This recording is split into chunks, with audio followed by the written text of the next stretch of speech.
Well, Babe has done it. 60 home runs in one season. One of the greatest records. Before Babe Ruth broke records and became an American icon, he was George Herman Ruth Jr. from Baltimore, Maryland. He was born on February 6, 1895. He was sent to St. Mary's Industrial School as a boy, a reform school and orphanage, where he began to play baseball. He played many positions, but played mostly catcher until he was 15. Then, when he played on the varsity team, he switched between pitcher and catcher. In 1913, the pitcher of the Washington Senators, Joe Engel, discovered Babe Ruth and alerted Jack Dunn. He signed Ruth on February 14, 1914, and became known as Jack Dunn's new Babe. The nickname stuck, and he became Babe Ruth. Babe was eventually sold to the Boston Red Sox. He debuted in the 1914 season, playing in 5 games. When pitching, he went 2-1 with a 3.91 ERA. In the 1915 season, Babe Ruth was introduced to the pitching rotation. In 1916, Babe Ruth assisted the Red Sox in winning another World Series, the second in a row. His best pitching season was in 1917, going 24-13 with a 2.01 ERA in 35 complete games. In 1918, Babe Ruth's pitching skills were not the only talents he brought to the plate. He led the league in home runs with 11 and .300 with 66 RBI. His ability led the Red Sox to victory in the World Series in 6 games. After the 1919 season, Babe Ruth insisted on a salary increase, but his request was rejected by Frazee, who then traded him to the New York Yankees for $100,000 cash. Prior to acquiring Babe Ruth, the Yankees had never won a World Series. However, once Ruth joined the team, they went to 7 during his stay, and won 4. Ruth was one of 17 players Frazee sold or traded to the Yankees between December 1918 to July 1923. This trade was highly beneficial to the Yankees, less so to the Red Sox. New York obtained their first World Series title in 1923 with 6 of the 7 pitchers and half the players coming from Frazee. The Yankees won 29 American League pennants and 20 World Series titles between 1920 and 1964, while the Red Sox won only 1 pennant and no titles. 1921 is said to be Ruth's finest season, with 59 home runs, 171 RBIs, and 177 runs scored. Both the home run and RBI scores were single-season records. In 1922, Ruth became the Yankees' captain. However, during this season, he received 3 suspensions and was ejected, suspended, fined, and stripped of his title. In 1923, Ruth hit his highest single-season average ever, a .393, just 4 hits away from a .400.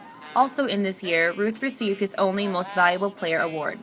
Ruth, despite his baseball talents, frequently partook in carousing and insubordination, and on August 29, 1925, he was fined $5,000 and suspended indefinitely.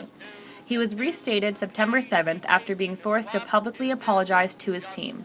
In 1927, Ruth set his final single-season home run record with 60 home runs.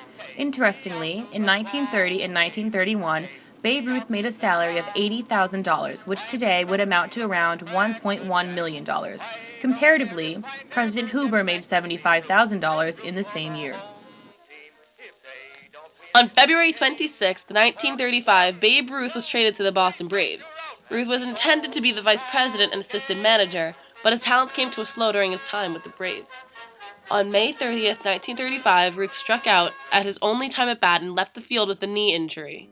On June 2nd, the famous Babe Ruth retired with 714 career home runs, the most in baseball history until Hank Aaron broke the record on April 8, 1974. His personal life consisted of a marriage to Helen Woodford on October 17, 1914.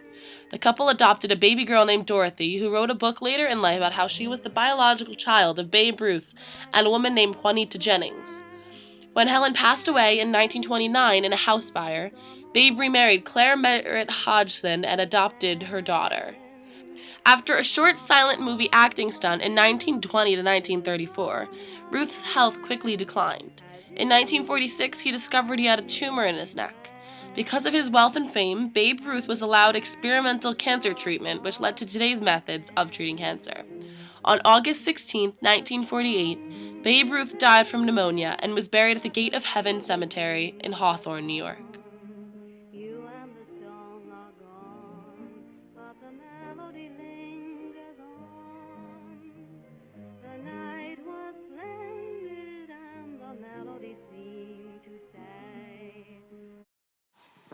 The Blackstock scandal blackened the once wholesome reputation that baseball had previously achieved. In the eyes of many, baseball could no longer be seen as America's game. It would take a miracle to make Americans forget about the corruption within the league. Fortunately, Babe Ruth came forward as that miracle. In 1919, Major League Baseball rode Babe Ruth's popularity out of the depths of the Blackstock scandal. Essentially, Babe Ruth saved the game. In 1923, at the height of Babe's popularity, the Yankee Stadium was built in order to accommodate the thousands of fans who wanted to see Babe play. For this reason, the new Yankee Stadium was often referred to as the house that Ruth built. Babe was not only dedicated to the game of baseball, but he was very much dedicated to his fans as well, especially the children. He frequented children's hospitals and orphanages and helped out charitable organizations to benefit children. He also promoted the game in any way possible, which included encouraging boys to get outside and play often. One of his methods of doing this included traveling across the country with the rest of the Yankees and playing small-town teams in local games.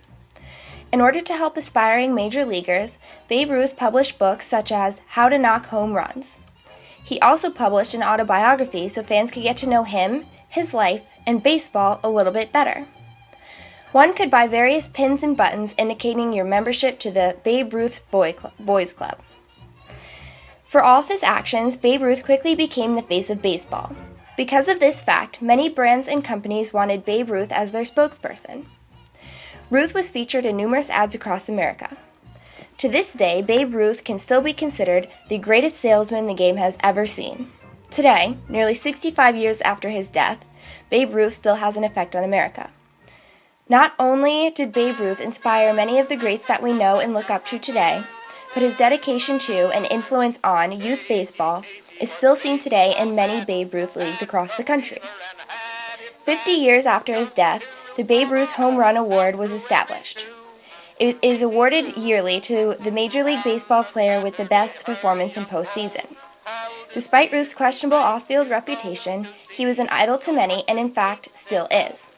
Ruth's 1927 Yankees are considered by some to be the greatest team in baseball history.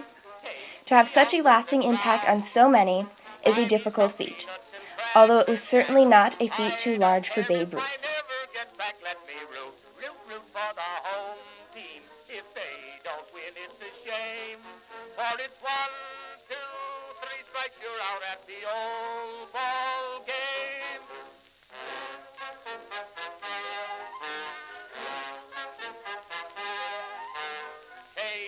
Casey saw all the games, knew the players by their first